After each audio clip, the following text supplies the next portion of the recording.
Hello everyone and welcome to Transatlantic Watch Party, a TikTok live / podcast where Dan in Canada and myself, Cara, in the UK, watch a TV show separately together and then get together to discuss it. And today we are discussing 911 Season 8, Episode 11, Holy Mother of God! And that's what we said after the episode, right? That was exactly the expression of like, wow, what an episode. One specific moment in the show where I wrote it down in my notes. So that was fun. I don't look at the titles beforehand. Like I'll say I just kind of watch it, and I guess it is there on the listing. I don't pay attention to it.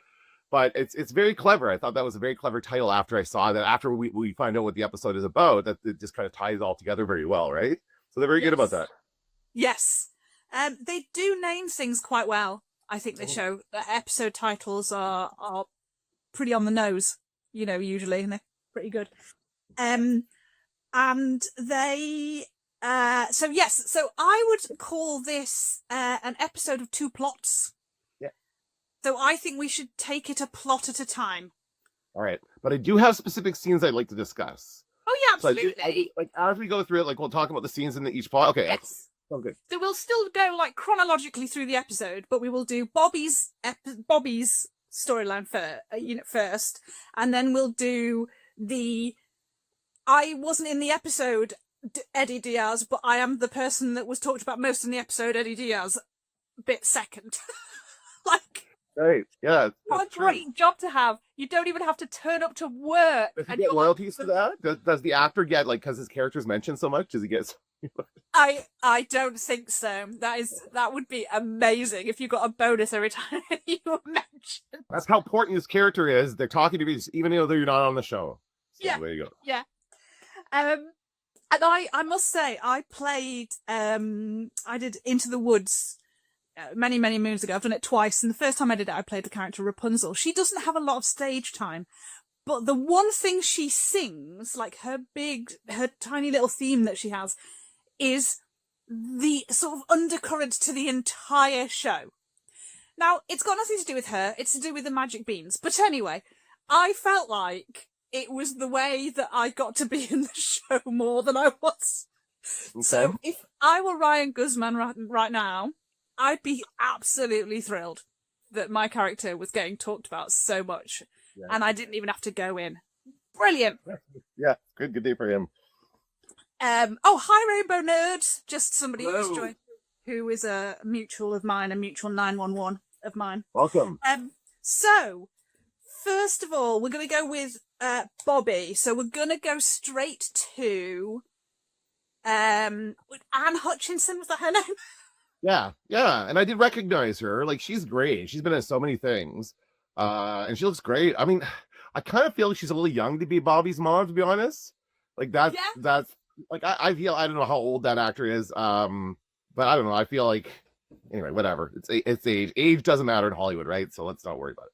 So. Yeah, but it's funny because it's something I've recently, for the last few years, sort of become more invested in, the real ages of the actors. Because I've, in terms of you get a lot of older actors playing against really young actresses. And so I've become a bit more what is this age gap? And so I can understand if you were, but I thought she was terrific. Yeah, he's great. Great actor. So we see her and she is doing a mega church healing situation. She's on tour. Rainbow Nerd says she's 78. She looks great. She looks amazing for 78. Yeah. And I didn't know idea. Krauser is in his 50s, I think. Well, then, yeah, she could be his mom. Okay, never mind. She could be his mom. Yeah. So. And so she's doing her thing. Brought up later, she is doing her thing. She's defrauding people. And she's healing some folks. And we get a little healing with a woman who feels much better, and I really like that because she's like, I feel 18 again, and Anne's like, don't push it. Well, that was great. Yeah. I did think it was annoying that we had nice, beautiful singing in the background, and nobody was singing. We kept seeing the choir, nobody's singing. Oh, that's so funny. I didn't notice that, but that's hilarious. The singing was added in post. Yes, absolutely. And I was like, maybe it could be, a soundtrack that they just play generally over while she's doing her thing. For sure. But I was like, I don't think that's what it is. So I was like, at least ask them to open their mouths. It would look nice. And then we get the skeptic. Yes, the tax attorney. I've got it here. I'm kind of looking at it a little bit here. He's a tax attorney. And he was hilarious because he was like, so how did you guess that? Did God tell you? Yeah. Well, I mean, that's the point, right? He's supposed to represent that person who would say these things in that moment. He's there. His wife made him come there, right? So he doesn't really want to beat him in that. He's like, oh, okay, whatever. So that was pretty clever. He was not. Before we get into what happens again next, I can notice in this scene like the haze in there. If you look back and you watch, you can see how like smoky it is in the room, and like learning what we learn as far as like when the call comes in. Yeah. And they should be arrested for what they did. They should absolutely, like, this is crazy that this isn't like Athena's case for the episode is that she's not prosecuting these people or something like that. Like, I feel like that should be happening because what they did is awful. Well, I mean, what I would say is, yes, there was a haze, but being theatrical myself, I am assuming they fill that place with dry ice before anyone comes in, because you want to have that kind of aura, and the lights. If you have dry ice, lights are going to look amazing. So I do think it maybe wasn't totally. Now everybody's collapsing. Everybody's collapsing in the scene. They're all falling over. And this is the point at which I wrote down gas leak is the first thing I thought of, right? That's the problem here. It's a gas leak, right? They're all passing out. Had no idea what was going on. I didn't even have an inkling. No clue. And because all sorts of different things were happening. People were having seizures. Some people were just passing out. Some people were throwing up. Some people were euphorically dancing. A guy jumped off the balcony. I was like, I have no idea what could cause all these different things to happen. I guess I thought one of the other thoughts I had is maybe somebody spiked the punch or something. Like maybe they all had the same thing to drink, and then that was like a result of it, right? That could have been it. So then, of course, the call goes out, and we get the 118 respond. They arrive, they show up, and the funniest thing in this episode is Bobby can't keep Robbie's name straight. We have Robbie. Yeah, Robbie. Robbie's the new guy. Robbie is a replacement for Eddie because Eddie's gone away to Texas, so now Robbie's on the crew, and he keeps saying Robbie, Robbie every time. He's like, not Bobby. But Buck and Eddie, Robbie. Buck and Eddie, Robbie. Yes, he does it like so many times. It's so funny. I just laughed so much when he's doing that. And Robbie's like, I'm used to it. Robbie's just like, okay, whatever. Yeah, this is a good thing. You don't know Ravi. I don't. I've never seen him before. Ravi's been in it before. Oh, has he? Okay. Yeah, Ravi's been because when there was a point in which Eddie left and worked at Dispatch for a while. Okay. And Ravi came in then. Oh, he was Roby, so he was Buck's partner before, and Buck absolutely terrorized this poor guy. Right. So, okay. Well, he did talk about that. Yeah, he did say that. I remember that was in the scene, and I realized that you talked about how much Buck used to be an asshole. So, that made sense. That was like series 1, very beginning of series 1. Buck is a terrible asshole, and I hated it.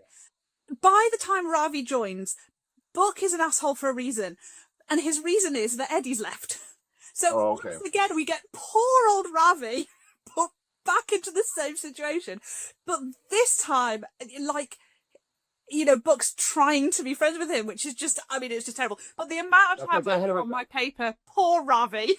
Yes, that's right. I agree. That's the other storyline. Let's keep with this one. Let's keep with the response, okay? So the responding. Did you enjoy Chimney's line? Because they turn up and Buck says Dispatch said some kind of miracle service went south, and Chimney goes, "They ever go north?" No, I didn't catch that one. The Chimney line I wrote down was when Bobby realizes it's carbon monoxide poisoning. He's like, "Carbon monoxide poisoning, let's ventilate and everything." And then Chimney says, "That explains the euphoria and the nausea." That was the line I wrote down. That was hilarious. There was another absolutely brilliant one later that we will get to, another great Jimmy line. And so, yes, and so they treat people, and it all seems to be, they discover that it's the gas, and then they treat people, and it seems like it's going to be okay, and then we get the woman climbing the cross. Yeah. And now this is a callback to an episode 1, a series 1 episode. Okay. Where we've had a lot of callback calls this season, and none of them have been brought up, and yet, it seems really weird that nobody's gone, hey, didn't we deal with something like this before? And this year is weird. So this brought back memories of the first person that Buck lost. Oh, okay. Because he was reaching out to someone who was trapped upside down on a roller coaster, which I don't even think that could happen. And he did not reach his hand out. He chose to, not do that, and he died. And so, so I don't know whether this is like we're showing the growth of Buck, or they just wanted to throw it in and not make him think about it at all. But anyway, this had a casting line. Couple things about this. Yeah. No, go on, you have it. I have it. You were going to say the same thing. The best line of the thing, because she's in a euphoria, like a religious euphoria. She thinks that she's going to God. That's why she's climbing up. Get thee away from me, Satan. And he goes, Cap, she thinks I'm Satan. He's like, I just love that. Bobby says, well, tell her you're not. That's great. That was awesome. What you see with this, at the point where he's saying, reach out and take my hand, reach out, she's too far away from him, right? There's no way that he can reach. Come closer, Buck. Get closer to her. What are you doing? Right? The only reason she is able to eventually get his is because the cross is collapsing. Yeah. It moves her closer to him, and then we can take her. But yeah, he's like, take my hand. I would be like, I wrote down, get closer, Buck, because you're not close enough to take her hand. Like, it's just not enough. Also, I know she's holding onto a thing, but give her something that ties her to you, or something like, the thing that they put around their waist. Like, it just seemed not really like a good rescue. Right. You think like they've got that ladder, they can get her right up close to next to the tower, get him right up close to her, and then bring her overboard. Like, you don't need to like, I know they're going to be dramatic, and I bet you it is a callback to that thing you're talking about, but I don't know. But it was absolutely bonkers. But this was the first episode that we've had in this show that's been directed by a cast member. And you often get those.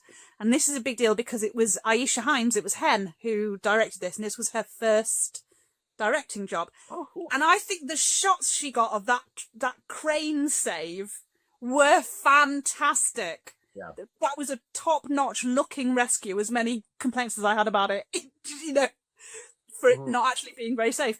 She got some really good shots of that. Mm-hmm. So she did a great episode. Yeah. And then when they say, so the woman doesn't want to get off, and then Anne comes. Oh, it talks her down, yeah. Talks her down, and she tells her to go into Jesus's arms, and Chimney's like, I think Buck is Jesus in this scenario.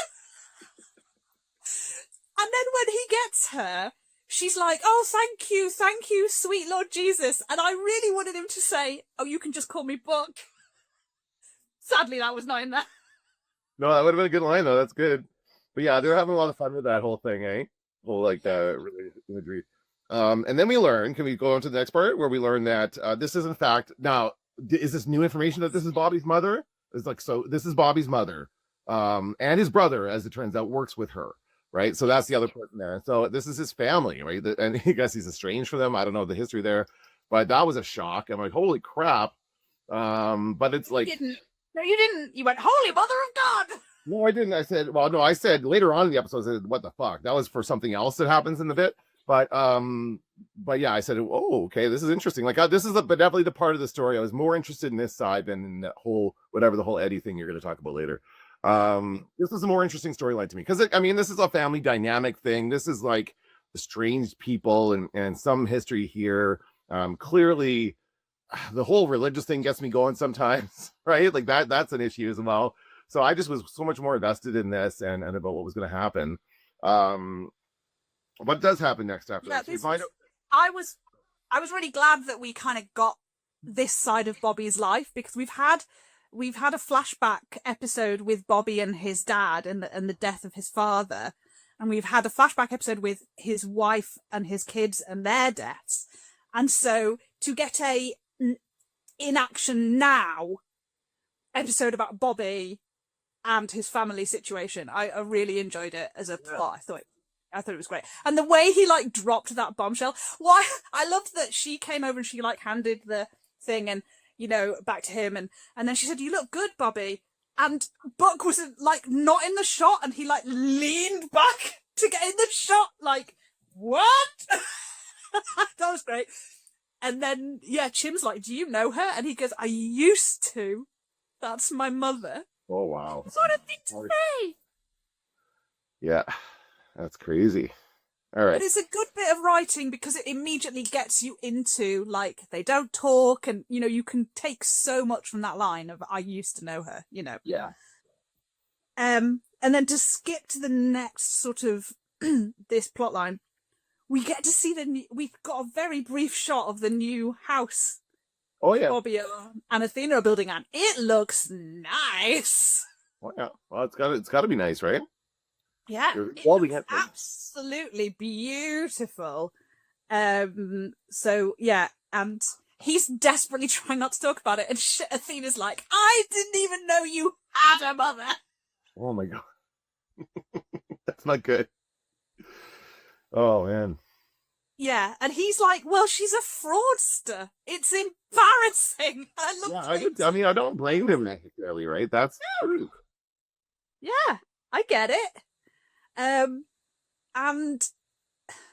the situation with her and his dad, like, his dad was not a good guy to her. You know, he was an alcoholic. She was not in a good situation there.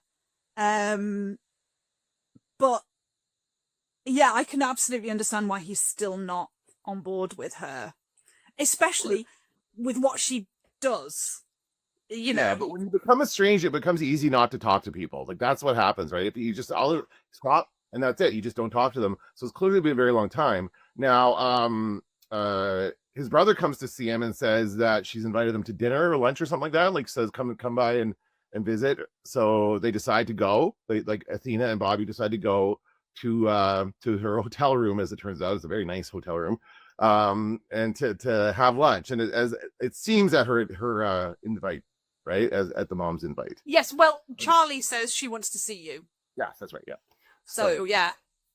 So Bobby is absolutely under the impression, correctly, given the information that he has, that they have been invited by his mother, and Athena is all for, you know, giving her a chance, and, you know, whatever. Can I just say, I loved the bit where when they were back in the house and he was talking about, he got a letter of condolence on Anne Hutchinson Ministry headed paper when Marcy and his kids died, and he said he didn't finish reading it, and Athena was like, "Why?" And he said, "I was worried there would be a pitch for a donation." Like, ooh, no.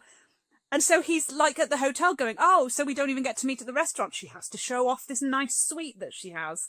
Mm-hmm. And she's living off other people's money, and I'm with him, so, you know. Yeah, I mean, yes, you're right. She has been through a lot, certainly, and she does try to defend herself in that way and say, "Listen, I built this for myself," and everything like that, and that's fine. But what she does is not right. It's not a good thing. She's taking advantage of people. She's swindling them out of money, and it's all a fraud. And again, as poisoning them, as we learned in the last, like, how many times do you think that's happened? By the way, that they're running these generators inside, and maybe it didn't affect as many people that last time it happened, but like, that's just such a stupid thing to do, you know? Like, oh. And I didn't really understand the guy who was like, "Well, when they come to town, I have to, like, get more, you know, to run the lights." And I'm like, it didn't seem, for the venue it was in, it didn't seem particularly overlit. Like, I don't know what you're in. This is in Los Angeles, right? This is in Los Angeles. Yeah. If you think the power grid is not good for whatever you need to do in Los Angeles, a city that has so many things going on, then I don't know what you're going to do. You know, you don't need a generator going in there. And I feel like a mega church is always relatively well set up for big events. I mean, this might just be a conference center, but then again, hello, a conference center will always again be set up for multiple things happening at once. Yeah, so for sure. That it didn't sit right with me. Yeah, definitely. So the first thing I thought when they walked into the hotel room, when he was like, "Oh, I thought we would meet at the restaurant," and she went, "Well, I booked lunch for 3," and I was like, "Okay, wait a second. You are hoping to have a reconciliation with this man, and yet you haven't booked lunch until 3 p.m. I would be so hangry. There would be no chance of a reconciliation. You got food. You gotta have food for that, right? You gotta be. Come on. You don't want to be having one of those arguments where you have to stop and go, wait a second, do we hate each other or are we just hungry? You know? And I think at that point, a little bit of both for them, maybe. Now, I gotta say, Peter Krause in this scene is really good. Like, you can see he walks and he doesn't even sit down. He's like walking around. He's like not even really. He's on the defensive. She brings up his father and he's immediately defending him. And this, like, it escalated so quickly. And this is like, I've been in situations like this. This is a very realistic portrayal of a family, like, fight that would, like, explode after not seeing somebody for so long. You have so much built inside and boiling out. Like, this is exactly, and look at the brother. The brother's just like, oh my God, this is a disaster. Like, they give. I felt bad for Charlie. He was definitely trying to do a good thing, but he was going about it the wrong way. And also, Bobby had said that the last time he saw his mother, which was before he married his first wife, they had been able to talk for about 3 seconds before they had an argument. So the immediacy of, like, they sort of made nice for a while and then it just went on a dime is totally believable. That they'll say one thing and it will just explode into an argument. And he said something. Oh yeah, he says something really interesting. Well, first of all, he says someone burnt the last house down, and she goes, "Not you, I trust." Oh, what a cow! But he says something interesting. He says everyone has to come to you, your sons, your flock, and I was like, she's literally on tour. I mean, they do kind of have to come to her, but she doesn't stay in one place and they all have to travel to her. Bobby. Yep. So they have a bust up and we discover that it was actually Charlie who invited them. And trying to make them make up. He thought just bringing them together, their love for each other would overwhelm them. No. Yeah. Yes. Bless him, naive little Charlie. Yeah. So that was the hotel room scene. We've done that. And then we get... then we get what I like to call the lesson call. And I hate a lesson call. It makes me mad. Why do you call it that? It's a call that teaches one of our main characters a lesson that they need to learn in this particular episode. Oh, okay. And I think I told you before that we have a show over here called Casualty, and every episode is just lesson after lesson after lesson. It's like, oh, they come in and the brothers are fighting, but then they treat 2 brothers and one of them dies, and they're like, oh my God, you might die, so I should never fight with you again, and I hate it. Okay. So cheap. Sorry. Okay, well, let's talk about this one. Then this is the lesson. I'm curious to know what the lesson is from this one. Because what happens is we get an automated call. It comes from somebody's like, it's like an auto medical alert bracelet, basically, kind of a thing, like a thing around your neck. Yes. So this person's fallen over and they can't respond, and so it's automatically called 911. And has this happened before on the show? Have you ever gotten these kinds of things before? I don't know, but I know of these things happening. So yeah, I was just curious about that because it seems like it's something that probably happens fairly often these days. Like it's kind of probably one of the ways people call 911 mostly.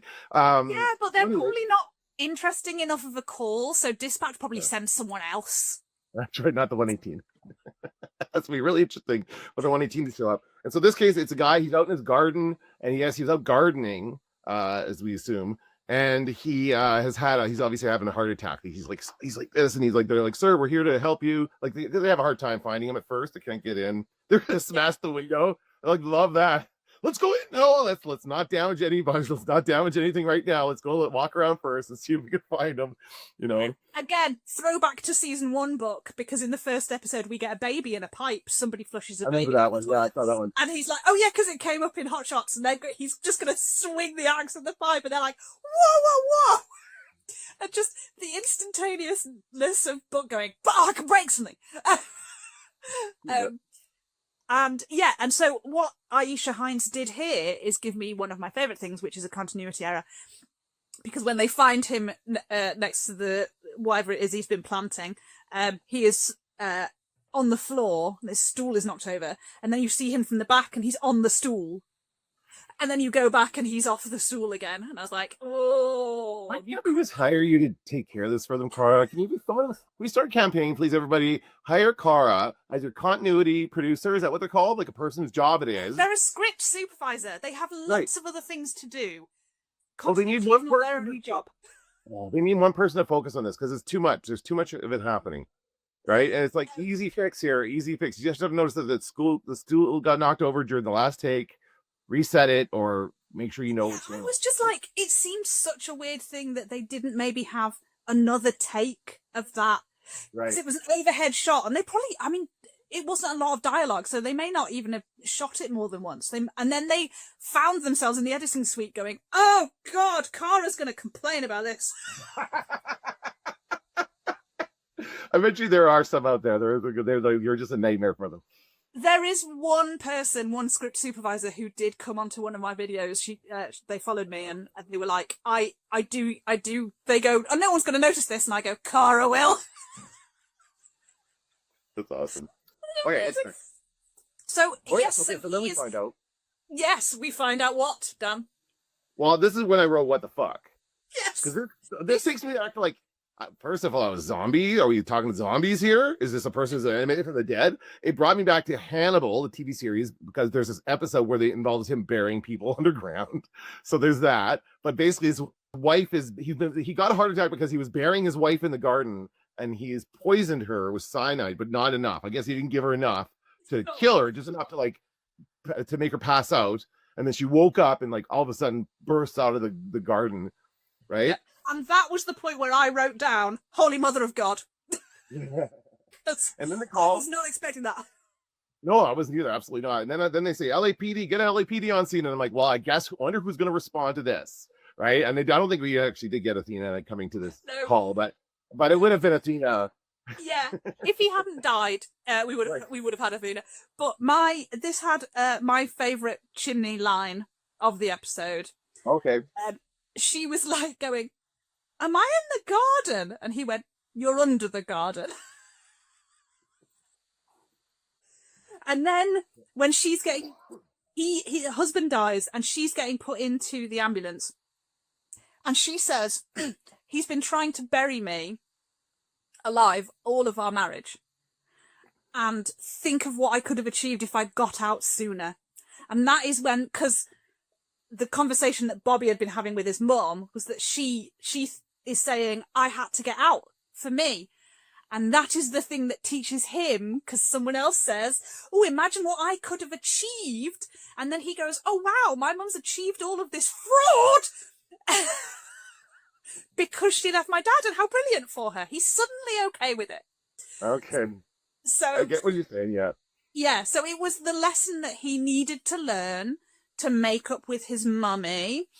And yes, and apart from the fact that that was a really great scene and I loved it, as soon as she said that going into the ambulance, I was like, oh, it's a lesson scene. All right, and so what's the next scene with this storyline? Is it when we go back to the church? He goes back to the church to tell her how he feels now?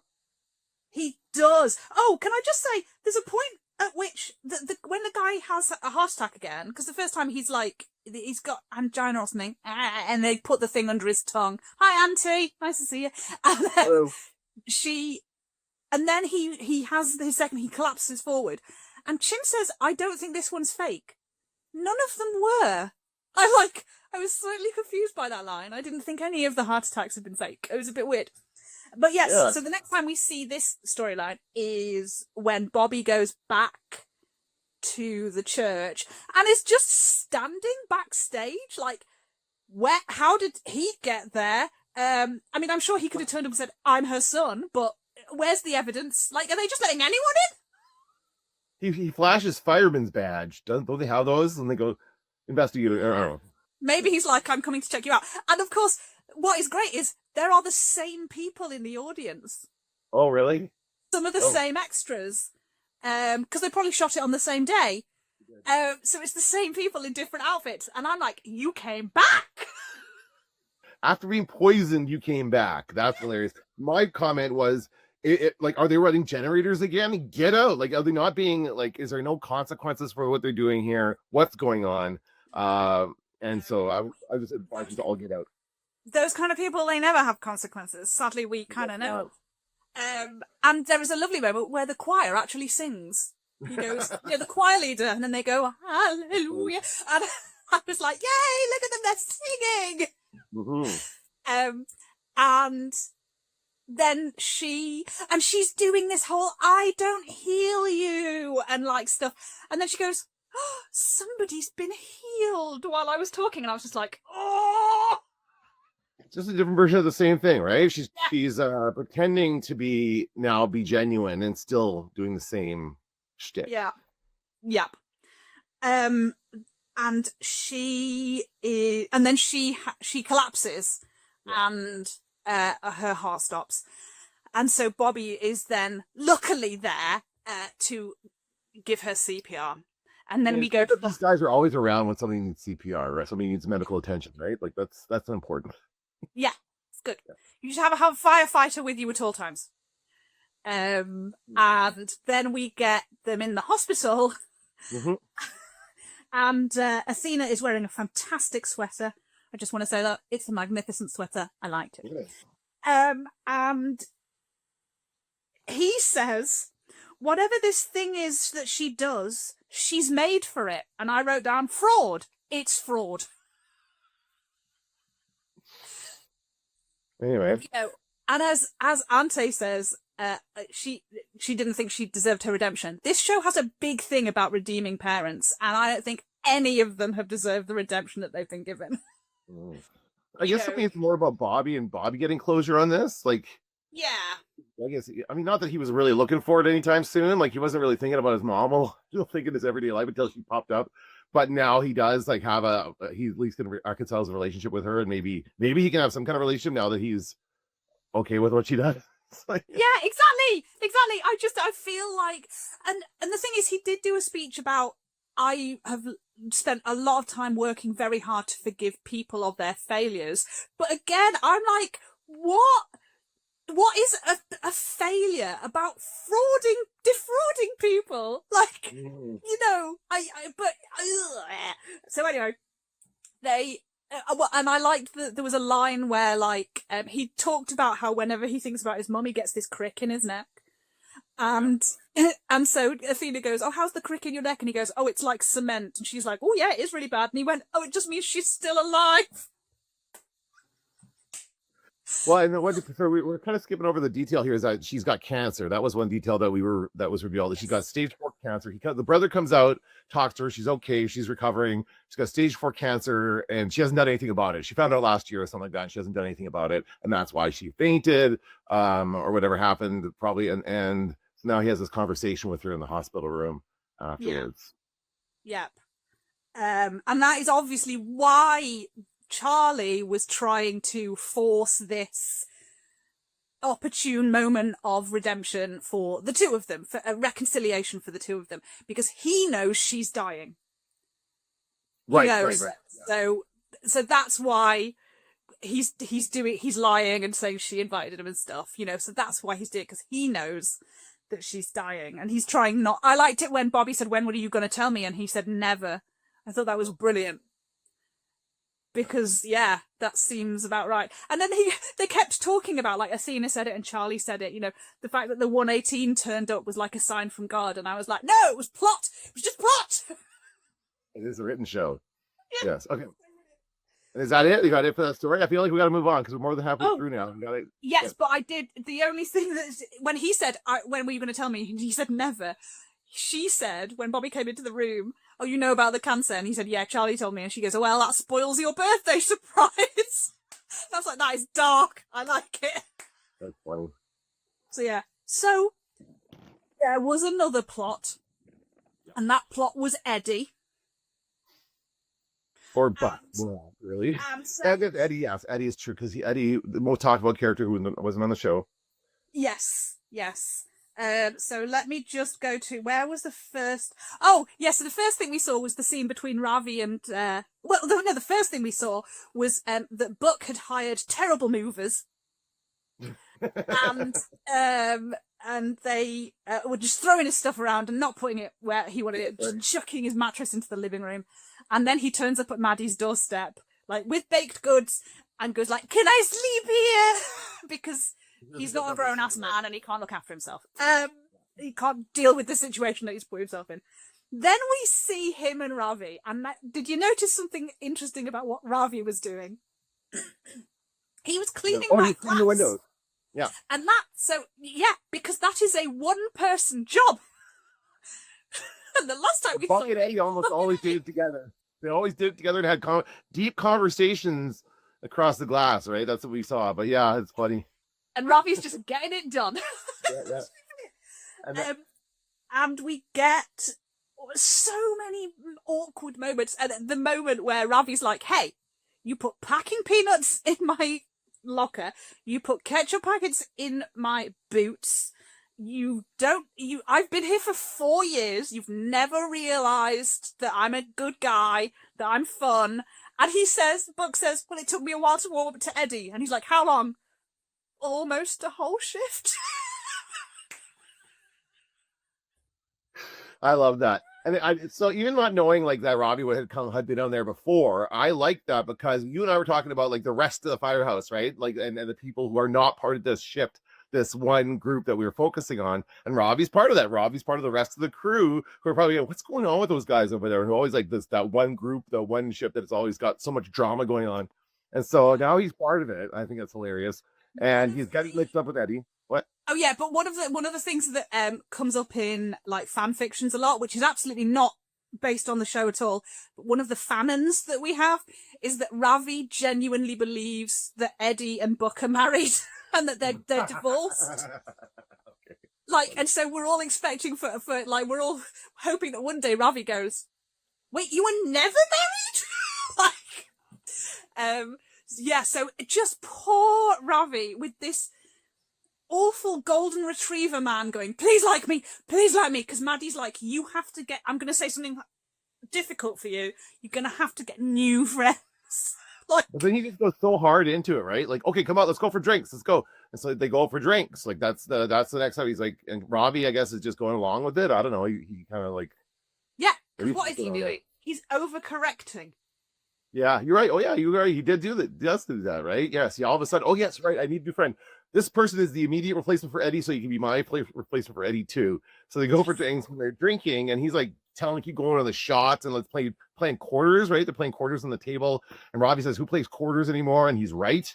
There's nobody. I don't know. I don't do that kind of stuff anymore. But who did play quarters? Oh, did he play with Eddie? It was Eddie's game. He said it was. Oh, is it? Okay. That's right. You're right. And he's talking about Eddie the whole time. All he's doing is going on and on about Eddie the entire time they're together, right? Yep. And I wrote down poor Ravi again. And they were, yes, that's interesting. Matty's saying Buck tried to see if Ravi had anything in common with Eddie, because when he got together with Tommy and Eddie are quite similar. You know, they were both in the army, and they were like, and so they both do Mai Tai and like cars and whatever.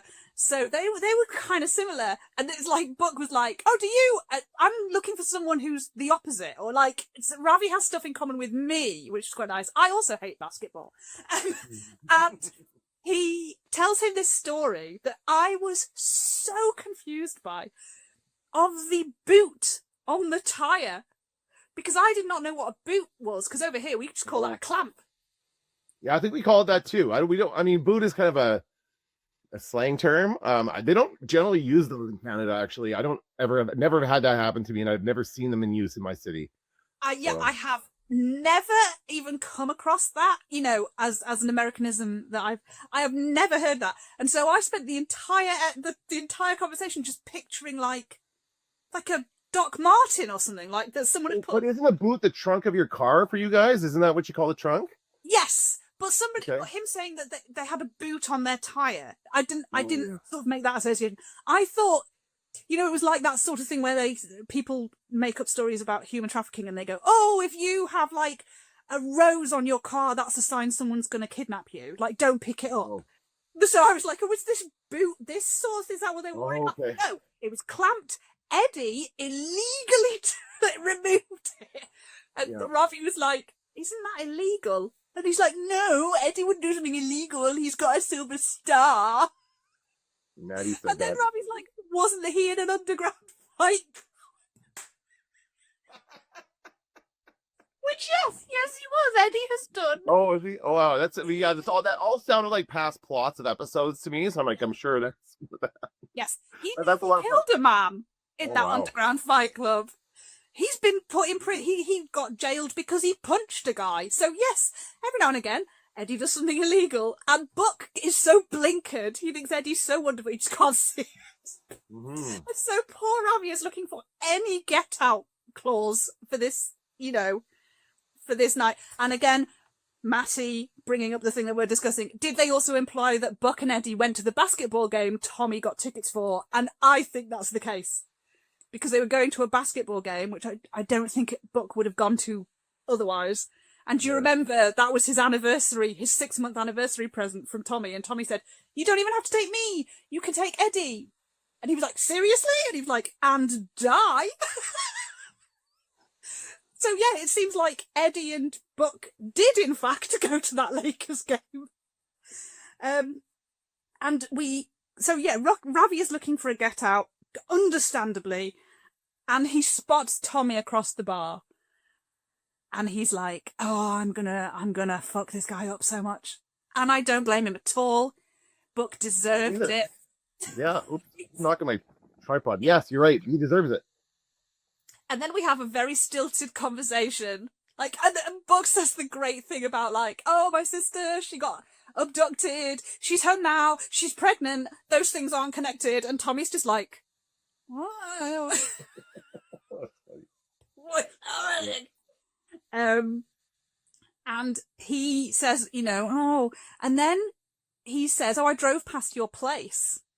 And Buck's like, oh, it's not my place anymore.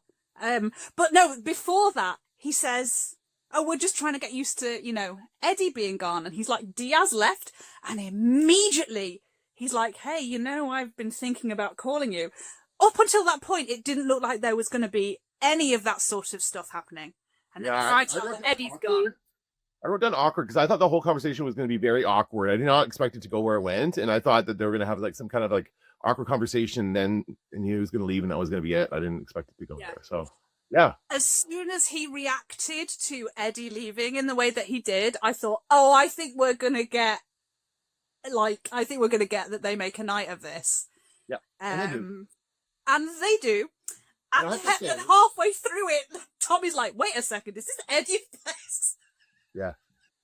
I just want to say that I as somebody who like I don't watch a lot of network television anymore as far as like the big TV networks in US, but I'm happy to say that and see that we have got to the part where we can have two men making out like just going at it. Like those guys, they just were so into each other, just like you would see a man and a woman do like in the 80s or previous to that, right? It would just be like a normal not normal, sorry, you know, another heterosexual couple. But now, of course, we can have two men doing that. I'm sure there are people who are angry about it, whatever. But I like that. I like seeing that. And then it just shows how much they just needed each other in that moment. I think they both really needed that, right? Yeah. So I really appreciated that. I thought that was a good. I'm glad we're to that point. Yeah, because Buck. I mean, when we met Buck in season 1, he was just. I don't know if the live will get cancelled for saying this, but he was a slut. He was just a slut, and he was a self-diagnosed sex addict. And he's been very good, but you can understand why there might be a slip back. You know, because well, I mean. You know, and Tommy's going through stuff too. Completely within the realms of, you know, realism for him to fall back into bed with the guy who he didn't know, he broke up with him, and like, so it's absolutely understandable. And then he wakes up and Tommy's gone. Or he thinks he is. And we see Tommy putting champagne in the fridge, which is quite a move, you know. Tommy's getting right back into it. He's like happy, right? Yeah. That man has plans. He made like a whole spread, breakfast spread. He made a bunch of food for him. He was like ready to go. Yeah. Oof. So talk about overcompensating, overcorrecting, right? You used to say that Buck does that. Tommy does it too, apparently, overcorrect. Oh yeah, that's a good point. I think Tommy was sort of celebrating. Okay. Because he genuinely thinks this is an in. I mean, he says like, Buck's like, oh, do you want to try again? Because Buck's very sensible, and he says something very smart. He says, I know this doesn't need to mean anything, and I'm fine with it, and I don't want you to think that I think this is. And Tommy's like, well, why wouldn't it? And he's like, well, why would it? Do you? And he goes, well, I'm not ready to move in, which was a lovely little dig. But yeah, I think, and you're not worried I'm going to break your heart anymore. Not now the competition's left. Yeah. Which is absolutely a mind-blowing thing for, you know, him to say, when we have never, in the show, not in fandom, not us lot, not us crazy people, in the show, they have never addressed this. Okay. So nobody's ever suggested the idea that there could be a romantic relationship between Buck and Eddie. Never. Okay. No, not a little inkling, nothing to say that there might be something between Buck and Eddie. It's always just been us reading too much into everything. Fair. And then he said that, and I could not believe that. It was an absolutely bonkers moment for me. Okay. And Buck can't believe it. He's offended. He points out that Eddie is a renter, which I thought was great. And then he said, and anyway, oh yeah, that's a good point. Sorry, CB has said, Maddie did mention his boy crush on Eddie. Oh, okay. In the second season, one of the first things Maddie said about Buck was, oh, does this boy crush on Eddie?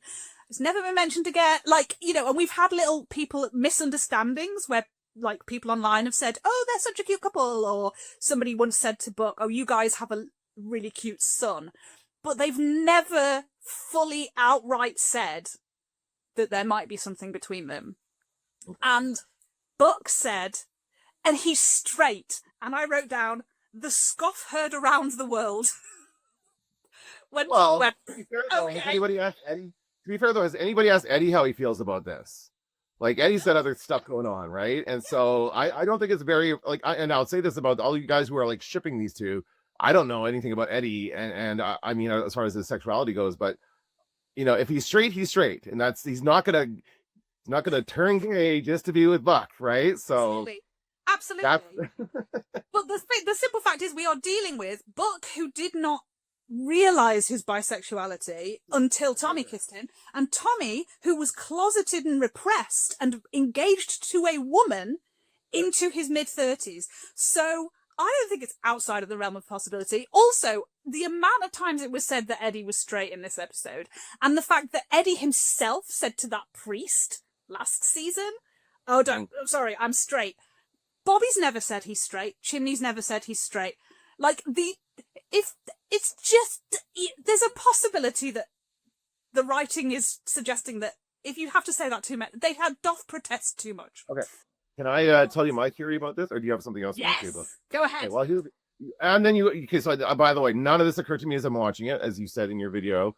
I'm like, I'm watching this going, like, from a writing perspective, they have, like, they meet at the bar, they hook up. Next morning, they're going to have an argument. They basically want this to end in an argument so that Tommy goes storming out. And so what are they going to argue about? Well, obviously, they're in Eddie's apartment. And, like, has this come up before as far as Tommy showing him being jealous of Eddie?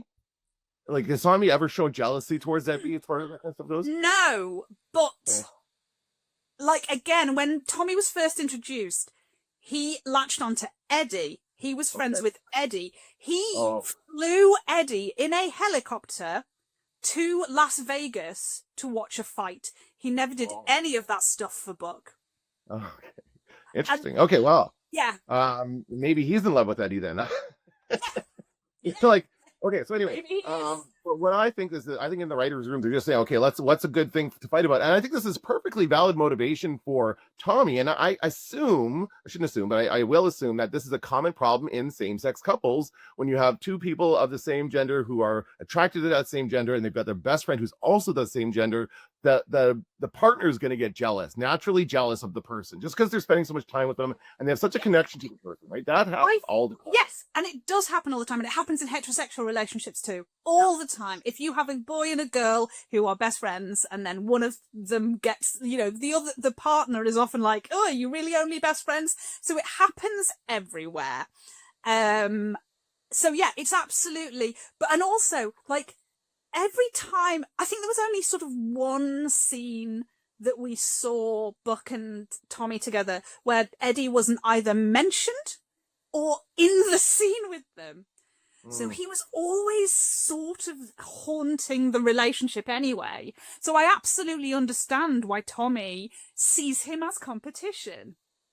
Like, no, I do too. Yeah, absolutely. That makes sense. Absolutely believable. And now we're learning that maybe this is the reason why Tommy left, is that he is that he always had an issue with Eddie, right? And then as soon as he finds out Eddie's gone, he's back in. He wants to give it a shot because he feels like he won't have to worry about those feelings of jealousy or whatever he was having before. He can just focus on a relationship. When they broke up, he said, "I'm your first, I'm not going to be your last." So him bringing up Eddie, are we meant to think that he thought Eddie was going to be the last? Or is it just competition for your time, not your feelings? But then Buck says something incredible. He says, I've written it down so I get it right.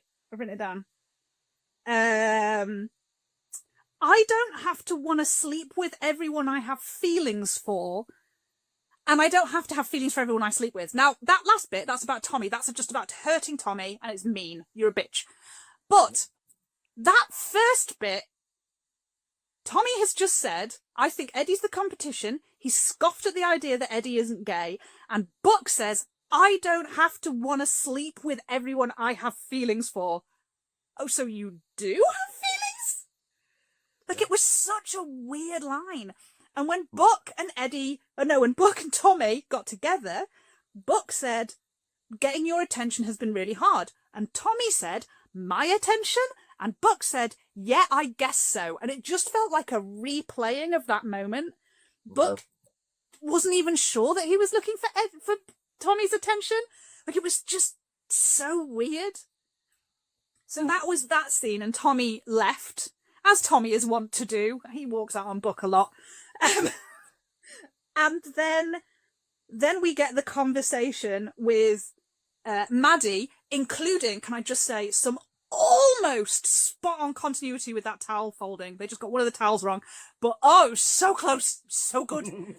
And she's like, Buck is still horrified at the idea, and she's like, would it be that crazy? You spent all your 7 years with this guy and his son, and you have family dinners together, and you help his son with his homework, and you look after his son, and she doesn't even know that Buck gets Chris if something happens to Eddie, that he's in the will. They have a situationship happening there. Yeah. And she's like, would it be crazy? And he said, as much as everyone seems to want me to be hopelessly pining for my straight best friend, it's not like that. Now, a lot of people think that's a dig at us, the buddies, because we want him to be hopelessly pining. However, none of us think that Eddie's straight. Right. Okay. So, you think this should be so is that going to be the moment you think it's, so you ultimately think there's going to be a moment at which, and by the way, I thought Eddie was off the show. I'm sorry. Did I not pick up on that? He's not on the show, or is he just gone for a while? Are we going to visit him? He's in the next episode. The next episode, we're going to see him in Texas. Right. Yeah. He's not. All right, I don't know that. I thought that they were writing him off the show. I really did. I thought that we weren't going to see this actor anymore. No, I think he's the person who Tim Minear has previously said he's too pretty to kill. He's never getting rid of Eddie if he doesn't have to, unless Eddie gets unless Ryan Guzman gets another job. I think right. We're stuck with Eddie. So no, there is, and Gavin McHugh is still in the credits, even though we haven't. That's the guy who plays Chris, the kid, Right. Eddie's kid, and he's a main cast, you know. Okay. So it's not even. So they are definitely still contracted to the show, even though Chris hasn't been in any of this season. Yeah. So, well, then he'll probably be at next episode, right? Next episode is going to be a big Chris episode, I'm sure.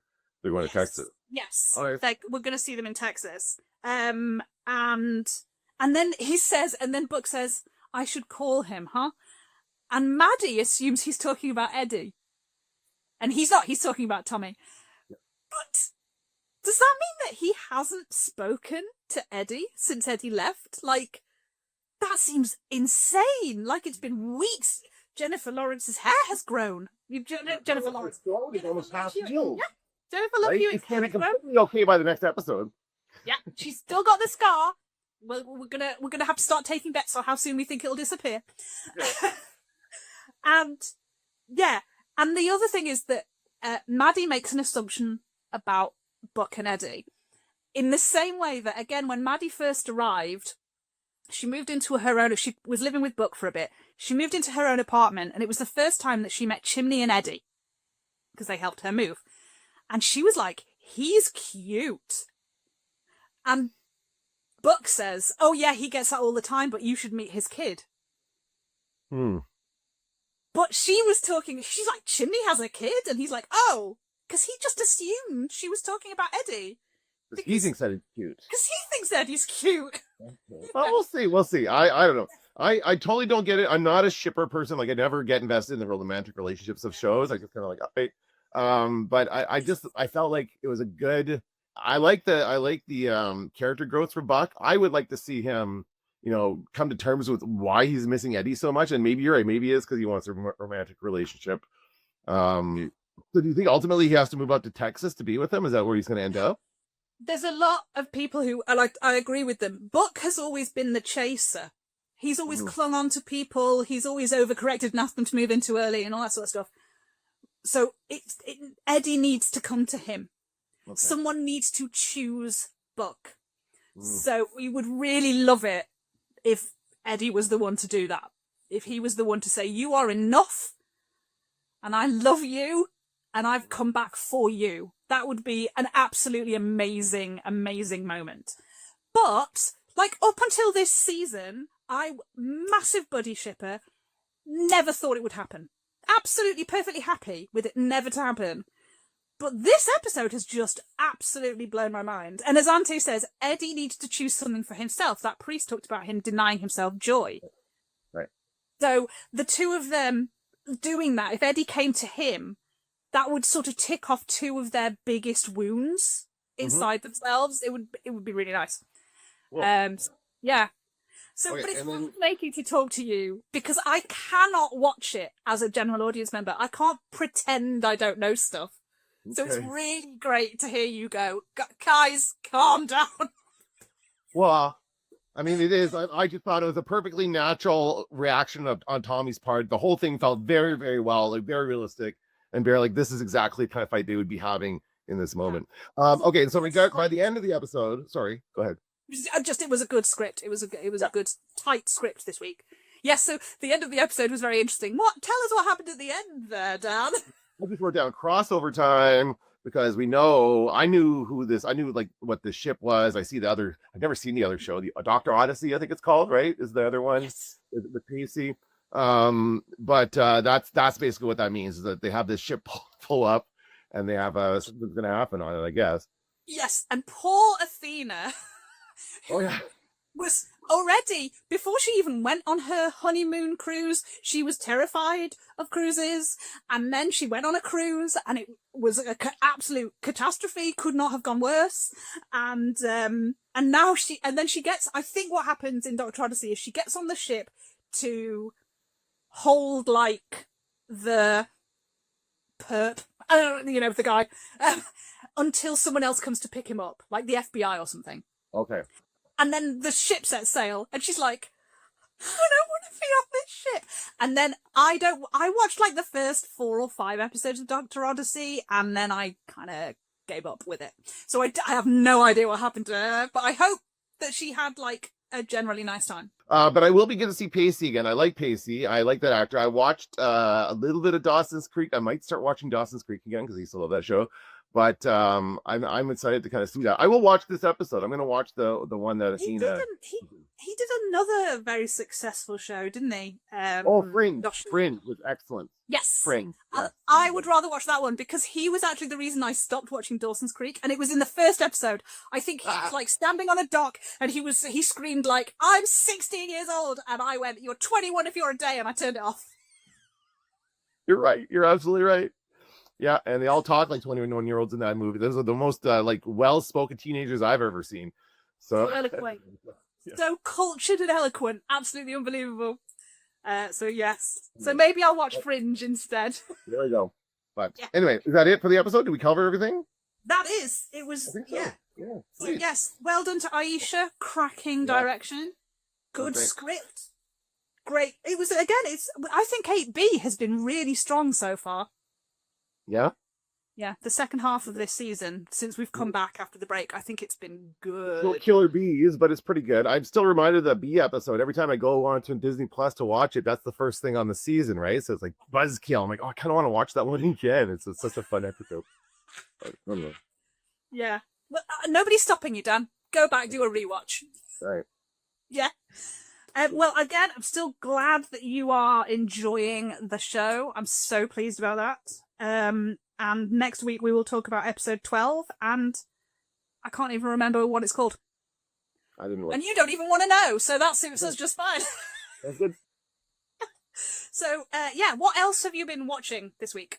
Well, this week of Severance ended. The second season of Severance ended, and I experienced the full range of human emotion watching that last episode. Like, that was just insane to me. This is like the highest level Hollywood stuff that is doing right now. It's so good. It's so well done. It works on so many levels, and it's so beautifully shot. Like every single Ben Stiller. This is Ben Stiller. Who knew he could be this good? But it's just an amazing show, and the ideas behind it are so crazy. So yeah, it's been excellent. But yeah, I have no idea. I don't know. Right. It's a very cool concept. It's like the whole idea of like separating your brain from work and play. So when you go to work, you don't remember what happens at work. You leave and go about your day. But it creates different people in the work. It creates a different version of yourself called an innie. And so that it's all the innie and outie dynamic and all this other stuff. And it's just, oh man, it's all about like our own corporate structure of the way we work and the way we have to work to survive. It's all about that stuff, right? And the ethics of it. I mean, because I watched the first season, I haven't watched the second yet, and just the ethics of they don't know what they're doing. Yeah. You find out in this season. I won't tell you, but you do find out what they're doing. and then they leave the office and they forget that any of it even happened. And I'm like, all of this screams dodgy business to me. Can't wait to find out what it is. Yeah, I watch that. How about you? Yeah, well, I have been mainly watching Midsummer Murders, which is a cozy murder mystery show over here. And there's a season I haven't seen, and because I'm with my parents at the moment, we've been catching up with that. And one of the episodes was based on, like, Hannah Waddingham was in an episode. We've had some real good British classics in here in this season, and there was one episode in which they were doing a production of Pirates of Penzance, which I am very familiar with. I did it in high school, but I've done it professionally twice. The Girl was still living operetta, and so that was. And my mum, like my mum's side of the family, my granny, my uncle, big into like GNS. My uncle is a well-known professional GNS conductor. And so, like, it's a really big thing for us. So my mum was like, oh, you might hate this episode, but they did it beautifully. And they had proper musical theatre stars singing these songs. And it was so good. That's awesome. That's great. We loved it. Yeah, they did it real justice. When I was at middle school, we were supposed to do a production of the HNS Pinafore. I can't remember who I was going to play. Who's whatever the romantic relationship is, like there's like a young couple or something in that story. I don't remember. Ray Frackshaw. What's that? Is the guy. Ray Frackshaw is the guy. There you go. And so, but we were doing this, we were rehearsing, and I was like grade 7, 8, and we're like, it was fun. I was having a good time with it, but we had a real hard time with the dance that they do in that show, like the horn set. Yes. You know that dance? We had a real hard time with it, so my teacher just decided not to do it anymore because he couldn't do the dance, and we changed it. And we did a Christmas Carol instead. We did just basically, and I became, my role shifted to the nephew, to Scrooge's nephew in a Christmas Carol, which is fine. But I was like, I wanted to do the hornpipe. I wanted to do I had a bigger role in the other production. I was upset about that.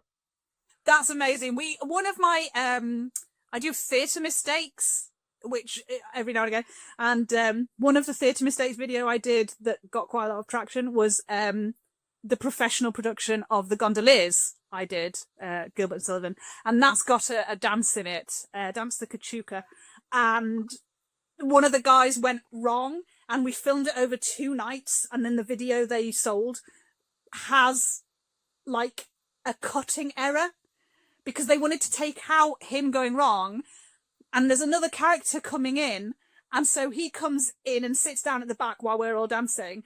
But on one of the nights we did an encore, so he was already sitting there when we're dancing, and then it cuts to, and he's there and he's not, and he's there and he's not. Oh, wow. It was like, oh, that's brilliant. You don't often get a theatre mistake like that, you know, like an editing error. So it was so brilliant. Yeah. That's hilarious. Cool. So yeah, all right. Well, I will see you next week for episode 12. How many more episodes are left in the season? I think we're getting 18 in total. So yeah, I think 14 and 15 is another 2-parter. Oh, okay. Yeah. And I don't know that we're not like, I don't know if we're getting another like week break or 2-week break or anything. So I don't know how long we've got weekly to go. We will find out. But this has been fun, and I will see you next week. Okay, bye. Bye.